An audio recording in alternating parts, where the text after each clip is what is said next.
The day I realized my parents kept breaking into my apartment wasn't the day everything fell apart. It was the day I understood just how far they were willing to go. I'd come home to lights I never turned on, food I never cooked, blankets shaped by bodies that weren't mine. Every corner whispered that I wasn't living alone at all. People think family crosses lines out of love, but what if crossing lines becomes the only way they know how to hold you? Because the moment I finally disappeared, that's when the real story began. Welcome to Martha's Stories. I share new life stories here every day, and I'd really appreciate it. If you hit subscribe and liked my video, drop a comment down below telling me where you're watching from and what time it is for you, right? Now, I read every single comment, and it helps me to know I'm not alone in this. I wasn't always this cautious. There was a time I believed boundaries were simple. You draw a line. People respect it. But in my family, a line was just something to step over. Maybe that's why at 29, I still flinched when my phone lit up with my mother's name, or when my father's voice slipped into that soft, guilt-laced tone he used whenever he wanted something quietly surrendered. Growing up, privacy was a fantasy I watched other kids enjoy. My bedroom door might as well have been made of glass. Mom, Evelyn, walked in whenever she pleased, sometimes humming, sometimes silent, always searching.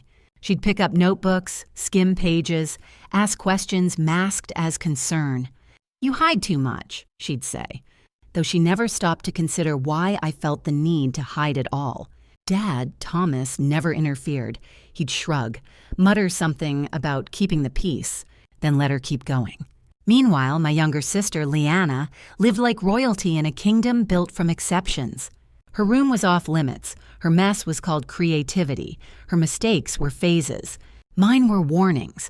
Ours was a house with two sets of rules, one lenient, one suffocating. And I grew up knowing exactly which set belonged to me. So when I finally moved out into a one-bedroom apartment overlooking the Denver skyline, I thought I'd cross some invisible threshold into adulthood. I bought my own dishes, arranged my bookshelf the way I liked, hung soft string lights that made the evenings feel calmer than anything I'd known. I breathed errantly there, slower, deeper, as if my lungs finally trusted the air around them. But that peace didn't last long. The first time Mom let herself in, she acted like it was a surprise visit, carrying groceries she never asked if I wanted. She put on an apron she pulled from her purse, and started cooking like she'd been, waiting all week for the chance. Dad settled onto my couch, claiming he just wanted to see the view, though his eyes kept drifting to my mail on the counter. I told myself it was a misunderstanding, an overstep she'd correct once I explained. But explaining to my mother had never changed anything before. It didn't now. Then came the smaller violations. Containers moved. Clothes I hadn't worn in months suddenly in the laundry basket. A faint imprint on my pillow. Leanna borrowing my sweater without asking. My laptop screen left open to tabs I didn't recognize.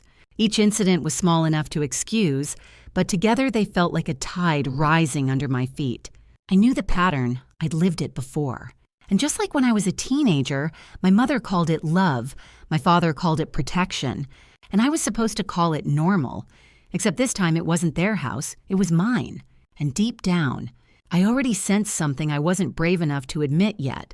If I didn't stop them soon, they'd take this place from me, too. One unlocked door, one excuse, one intrusion at a time. The shift didn't happen all at once. It was slow, quiet. Like a draft slipping through a window you thought was sealed. I'd come home from work and notice something barely off. A cabinet left open, spices rearranged. My folded towels suddenly stacked edge out instead of edge in. Harmless things, easy to dismiss, but that's how my mother worked. Not with storms, but with breezes that eventually became winds strong enough to push you back into place. One Thursday evening, I returned to find my refrigerator reorganized the way she used to do it at home. Produce on top, proteins in the middle, temptation foods tucked behind everything else. The frozen meals I bought for busy weeks were gone. In their place sat jars of her soups, her dressings, her preferences, a curated life, hers, not mine. I stood there with the cold air spilling out, realizing I wasn't imagining any of this. I was being managed. Then there was Leanna. She treated my apartment like a bonus level in a video game she already owned. I'd catch traces of her everywhere. Mascara smudges near my mirror, half-finished iced coffee cups in my sink, clothes tossed over the back of my chair. When I confronted her, she'd laugh it off. "Relax, Riley, you act like I'm a stranger," she always said, like I was unreasonable. Like the problem wasn't her crossing lines, but me wanting them respected. But the moment that snapped the last thread of denial came 2 weeks later. I walked in after a long day hoping for silence, only to find my laptop open on the coffee table. Pages of notes I hadn't written sat on the screen, searches I didn't make, windows I didn't open. And then, as if to leave Prue F., one of my project drafts sat half-clicked, as though someone had started reading but got bored halfway through. My chest tightened. I called my mom. She picked up immediately. "Oh, sweetheart, don't be dramatic," she said when I asked if she'd been there. "Your landlord let me in. I told him you hadn't been answering me, and I was worried. Honestly, you should be grateful someone's looking out for you." Something inside me iced over. "Mom," I whispered, "you lied to get into my home." "That's not lying, it's concern. You work too hard, you isolate, you need support." Support? That word felt like a trap closing. After we hung up, I sat on the floor back against the couch, letting the weight of everything settle. Every memory from childhood, the open journals, the monitored texts, the tracked locations, flooded back in one suffocating wave. This wasn't new. This was the same pattern, revived and emboldened. The next morning, I couldn't focus at work. I booked a therapy session during lunch. My therapist listened and leaned forward and said gently, "Riley, this isn't concern, it's inchment. These aren't accidents, they're boundary violations." It was the first time someone named what I'd been too scared to articulate. "Your home isn't safe," she added softly, "not emotionally, not psychologically. You need distance they can't override." I walked out into the cold Denver air with one thought repeating like a heartbeat. If I stay here, they'll never stop. Once the truth settled, the kind of truth that doesn't knock but barges straight through your chest, I knew staying meant surrendering. My therapist's words kept echoing. "You need distance they can't override." She didn't mean a conversation or a firmer tone or another doomed attempt at setting boundaries. She meant escape, real, physical, trace-proof distance. So I did something I never imagined doing. I sat at my tiny kitchen table, opened my laptop, and typed 4 words into the search bar: "Secure apartment buildings, Denver." Scrolling through listings, I realized how small my world had been. I had spent years believing privacy was a privilege other people got to enjoy. But that night, for the first time, privacy felt like something I could choose. I found a building downtown. Keycard access, staffed lobby, cameras in every hallway. Elevators that required authorization just to move. A place where no one could charm their way inside, not even my mother. I scheduled a tour for the next morning. The moment I stepped into the lobby, I knew. The warm lighting, the quiet hum of air vents, the polished floors reflecting the city lights. It felt like a place built for people who needed walls as much as they needed air. The leasing agent showed me a corner unit with tall windows and a locked balcony. I stood there imagining a silence that belonged solely to me. I signed the lease before my fear could talk me out of it. The move had to happen in secret. No chance for my mother to guilt me, no space for Leanna to turn it into a spectacle. Just action, clean, irreversible action. Mara and Jonah H. offered to help the moment I told them, showing up after midnight with hoodies and gloves like we were planning a heist. "Tell me again why we're whispering," Jonah murmured as we taped boxes. "Because if they show up," I whispered back, "I won't be able to leave." We packed everything, clothes, books, kitchenware, quietly, methodically. I left behind anything that felt too recognizable. Mugs my mom bought for my own good. Sweaters Leanna claimed were hers until she felt generous. Frames Dad insisted I hang to make the place feel like home. I wanted nothing they could claim. At 2 in the morning, the moving truck rumbled softly outside. We loaded my life in the dark, each trip down the hallway feeling like a countdown. When the truck pulled away, I locked the door one last time and slid the emergency key my mother once waved like a badge into, an envelope addressed to the landlord. No explanation, no forwarding address. At the new building, the night staff checked my ID, handed me a sleek black key card, and welcomed me by name. That small gesture felt like a quiet revolution. As I stepped into my new apartment, the door clicking shut behind me, one line formed sharply in my mind, so I moved without telling them. Not out of spite, not out of rebellion, but because disappearing was the only way to finally become visible to myself. For the first 3 days in my new apartment, I kept my phone on silent and turned face down. I let the world shrink to the steady hum of the building, the soft echo of my footsteps on hardwood floors. The unfamiliar comfort of knowing every sound inside these walls came from me and only me. I slept without jolting awake. I cooked without wondering who would rearrange my ingredients when I wasn't looking. It felt like oxygen I hadn't breathed in years. But peace in my family never lasted long. On the morning of day 4, I finally flipped my phone over. The screen lit up like a warning flare. Dozens of missed calls, frantic texts, voicemails stacked with timestamps only minutes apart.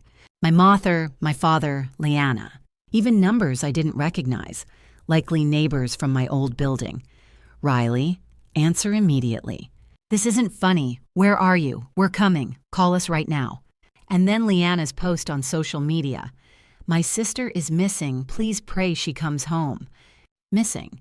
The irony almost made me laugh, but the longer I scrolled, the more I sensed this wasn't just panic, it was spiraling. I set the phone down, trying to slow my breathing, when it rang again. Unknown number. Something told me to pick up. Is this Riley Morgan? A calm voice asked. Yes. This is Officer Ramirez with the Denver Police Department. Are you safe at the moment? My stomach dropped, but my voice stayed steady. I am. I'm calling because members of your family were involved in an incident at your former residence. We need you to come down to the station to verify a few details. I closed my eyes, exhaling slowly. What happened? They attempted to enter your old apartment, she said carefully. The tenants inside believed it was a break-in. Of course, they did. My family didn't knock. They never had. I'll come right away, I said.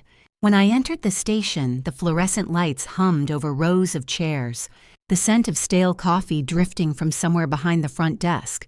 A receptionist directed me to a small conference room, and as I stepped inside, the scene hit me like a slap.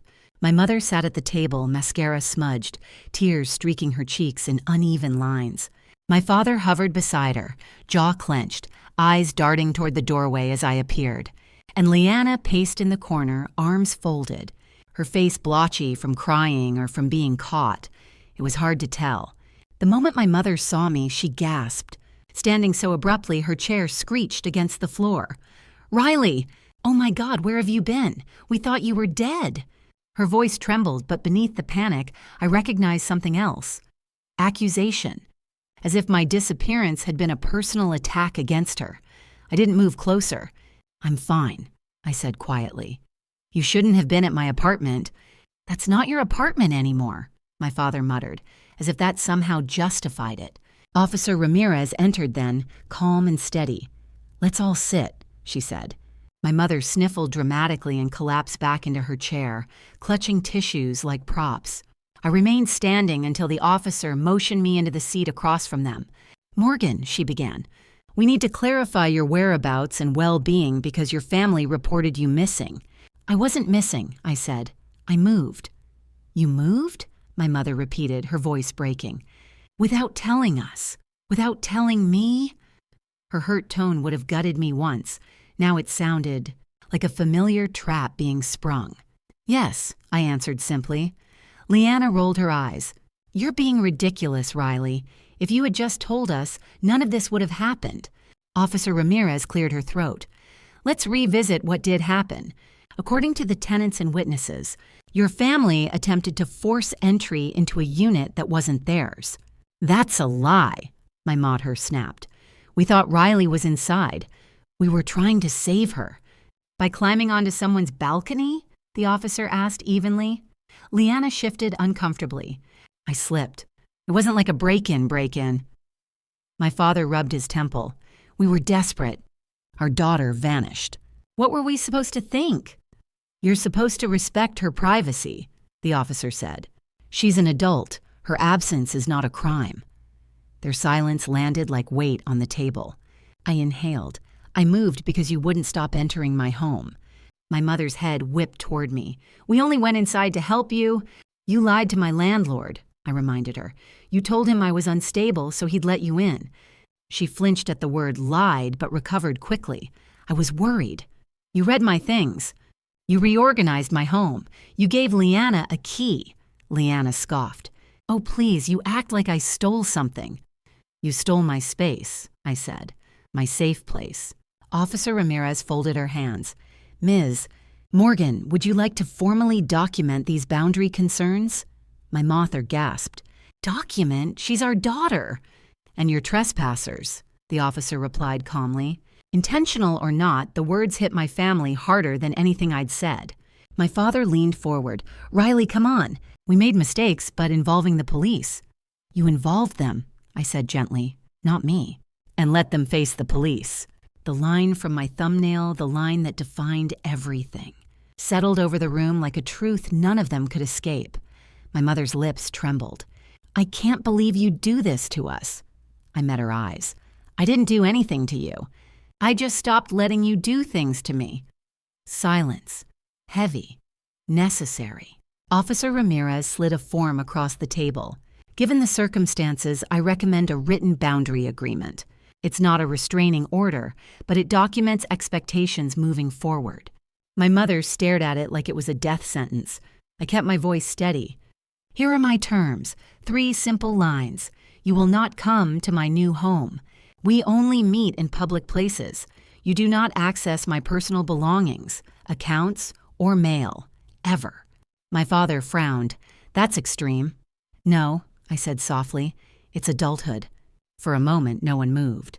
Then slowly, with the reluctance of people realizing the world no longer bends for them, my parents signed.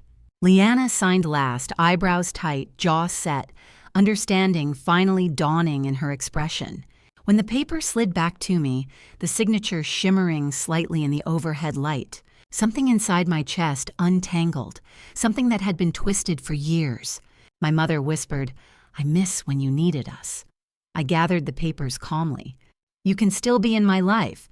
You just can't be in my home." Officer Ramirez nodded approvingly, and as I walked out of the station, the cold Denver air wrapped around me like a clean slate. I felt something I hadn't felt in a long, long time. Freedom. Earned, chosen, undeniable. The days after the police station felt unusually quiet, like the world had finally stopped pressing against my skin. In my new apartment, the mornings were slow and gentle. I'd open the E-blinds and let the Denver sunlight spill across the hardwood floors, a reminder that this space, this peace belonged entirely to me. No unexpected footsteps, no rearranged spices, no lingering fear that someone had crossed a line while I was gone. My family kept their distance just as they agreed. We met only in neutral places, a quiet cafe near Union Station, where the tables were small and the boundaries were unmistakable. My mother arrived carefully now, as if stepping into a room where the rules had changed and she wasn't sure which ones applied to her anymore. My father listened more than he spoke, and Leanna surprisingly softened. The embarrassment of facing the police matured her in ways lectures never had. None of us pretended things were perfect, but for the first time, they treated my space, emotional and physical, as something real, something valid. And as the weeks passed, I felt myself expanding into the life I'd pushed aside for years. I breathed deeper. I slept fully. I existed without bracing for impact. Sometimes healing isn't loud. Sometimes it's the simple sound of a locked door staying locked. Looking back, leaving wasn't the punishment they always assumed it was. It was the first time I chose myself, without apology. My family still exists in my life, just at a distance that finally lets me breathe. And if you've ever had to fight for your own space, for the right to feel safe in the place you call home, you're not alone. Share your story in the comments and subscribe if you want more stories like